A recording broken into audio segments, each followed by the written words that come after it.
प्यारे बच्चों नमस्कार। कैसे हैं आप सब? आई होप कि आप सब स्वस्थ हैं, मस्त हैं।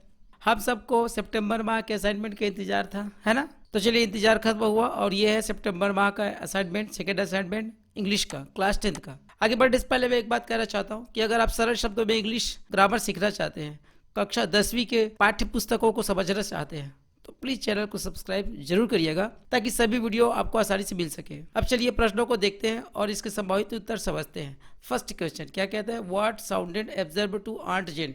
उत्तर इस तरीके से लिख सकते हैं, Jack earned 6 pounds but he paid 7 pounds and 8 pence per week.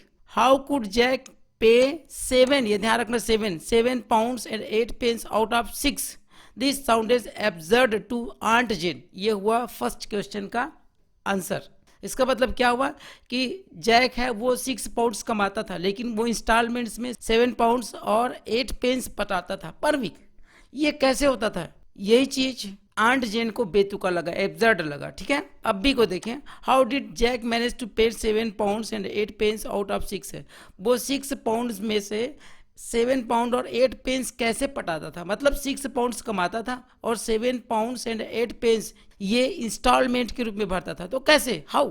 तो जैक क्या करता था, देखिए, Jack managed to pay 7 pounds and 8 pence out of 6 pounds by borrowing, मांग करके, उधारी मांग करके। ठीक है, द रेस्ट ऑफ मनी, बाकी पैसा, बाकी रुपया, बाकी राशि, from the thrift and Providence trust corporation.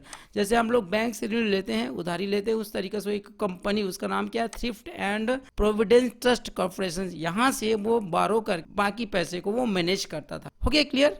Now second question, fill in the blanks with appropriate words from the brackets. Brackets में जो शब्द दिए गए हैं उनसे ब्लैंक्स को, खाली स्थानों को फिल करना, भरना है। ठीक है, बेनकिनशॉप वाज लेट, ये लेट शब्द है। फॉर क्लास, कौन सी क्लास के लिए? तो इंग्लिश क्लास के नहीं है, मैथ्स के लिए नहीं है, साइंस के लिए भी नहीं है, पीई है।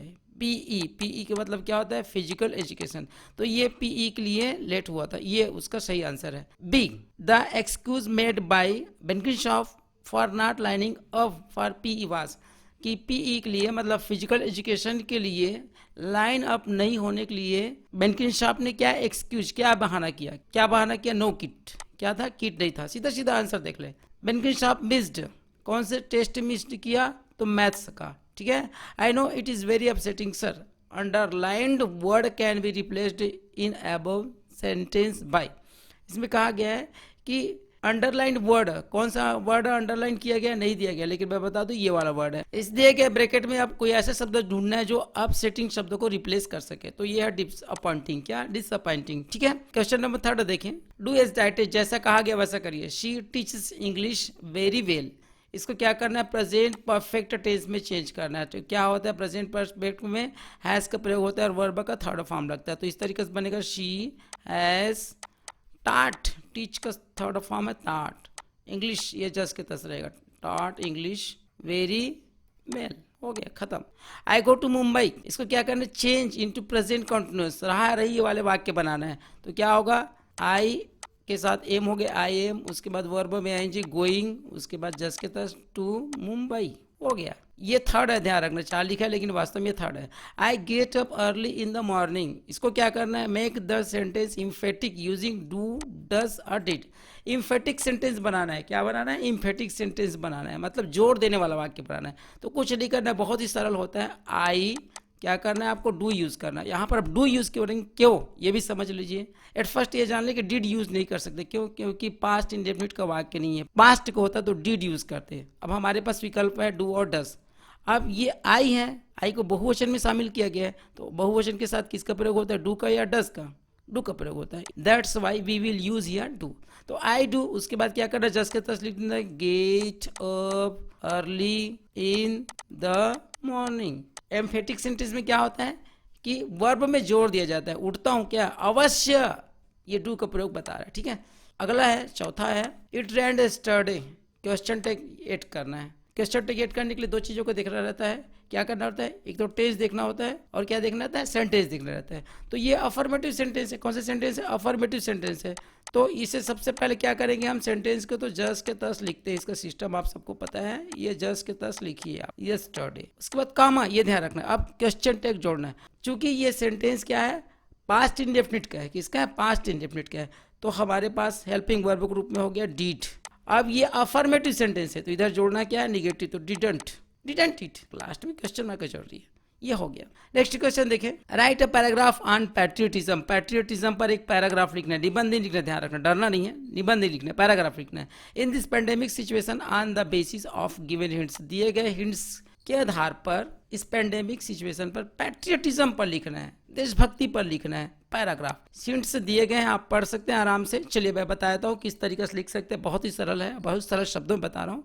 जनरली इट इज थॉट, सामान्यतः ऐसा सोचा जाता है, माना जाता है, that patriotism means only to go to jail like Gandhi ji and Chacha Nehru, or fight or die for the country like Bhagat Singh. Generally यह माना जाता है कि पैट्रियटिज्म का मतलब सिर्फ जेल जाना होता है गांधी जी और चाचा नेहरू जैसे, या फिर लड़ना या मरना देश के लिए भगत सिंह के जैसे।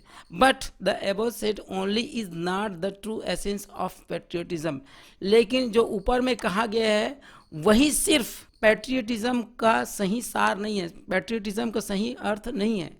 टू बी अ पैट्रियट, एक देशभक्त होने के लिए, one need not die or go to jail, एक व्यक्ति को मरना या जेल जाना जरूरी नहीं होता है। कोई जरूरी नहीं है कि हम मरे या जेल जाए तभी देशभक्त कहलाएंगे, ऐसा नहीं। One can show one's love in many small ways, एक व्यक्ति है वो कई तरीके से अपने देश के प्रति प्रेम को शो कर सकता है, व्यक्त कर सकता है। इन रियलिटी, वास्तव में क्या होता है, patriotism is a passion, patriotism एक पैशन है, एक जुनून है। It is a small sacrifice towards nation, ये देश के प्रति एक छोटा सा हमारा बलिदान भी हो सकता है, कोई जरूरी नहीं कि बड़ा सा ही बलिदान हो। To obey the rules made by government for the welfare of people is also a patriotism, सरकार द्वारा बनाए गए कोई भी रूल्स जो कि किसके लिए बनाए होते हैं, for the welfare of people, लोगों के कल्याण के लिए बनाए गए, सरकार द्वारा कोई भी जो रूल्स होता है उसको ओबे करते हैं, उसको पालन करते हैं, वो भी पैट्रियटिज्म है, वो भी देशभक्ति है। In this pandemic situation of कोविड-19 की इस महामारी के समय में maintaining 2 metre social distance, 2 metre की सामाजिक दूरी बनाए रखना, रेगुलर हैंड वॉशिंग, नियमित रूप से हाथ धोना, OR or wearing mask is also a patriotism. Actually patriotism is related to real life and a real problem. वास्तव में पैट्रियटिज्म क्या है, वास्तविक जीवन से और वास्तविक समस्याओं से जुड़ा हुआ है। Helping needy person is real patriotism, जरूरतमंद लोगों की सहायता करना वास्तविक देशभक्ति है।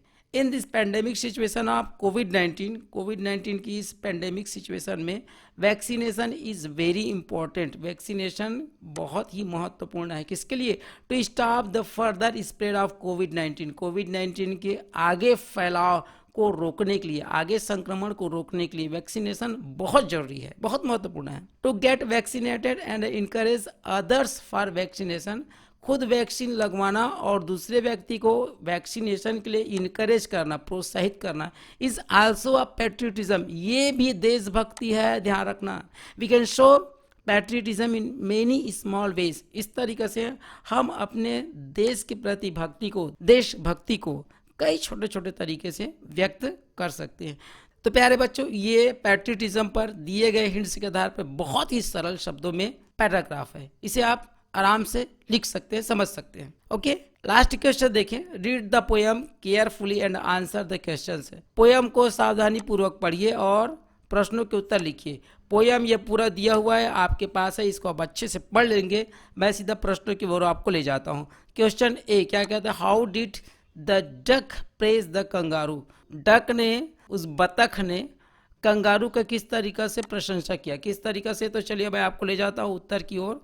The duck praised the kangaroo by saying, कहते हुए, क्या कहते हुए, good gracious how you hop over the fields and water to as if you would never stop. अब भी देखें, what did the duck say about his life in the pond, कि pond में, आप छोटे से तालाब में अपने जीवन के बारे में बतख ने क्या कहा, क्या कहा, बहुत ही सरल है। The duck said about his life in the pond, duck ने कहा अपने जीवन के बारे में पांड में, that his life is a bore in the pond, कि उसका जीवन है उस पांड में नीरस है, एकदम नीरस है। ओके, अब देखें see, what did duck wish to do, इसका भी आंसर बहुत सरल है। The duck wished to go the world beyond, वो संसार से, अपने जो जिस दुनिया में रहता है, जिस पांड में रहता है, उससे बाहर जाना चाहता है। And half like the kangaroo, और कंगारू के जैसे हाफ करना चाहता है। हाफ का अर्थ क्या होता है, उछल कूद करना, फुदकना, एटसेट्रा। प्यारे बच्चों, अब डी को देखें। Find the synonym word of uninteresting in the poem. Poem में अनइंटरेस्टिंग शब्द का सिनोनिम माने कि समानार्थी शब्द आपको ढूंढना है। ठीक है, तो ये क्या है? बोर है। क्या है? बोर शब्द। The synonym word for uninteresting is bore. इस तरीके से हम उत्तर लिख सकते हैं। ठीक है, तो प्यारे बच्चों, आई होप कि ये आपको असाइनमेंट बनाने में हेल्प करेगा। तो चलिए नेक्स्ट वीडियो में फिर मिलेंगे, तब तक आप मेहनत करते रहें और मुस्कुराते भी रहें। Best of luck. Thank you.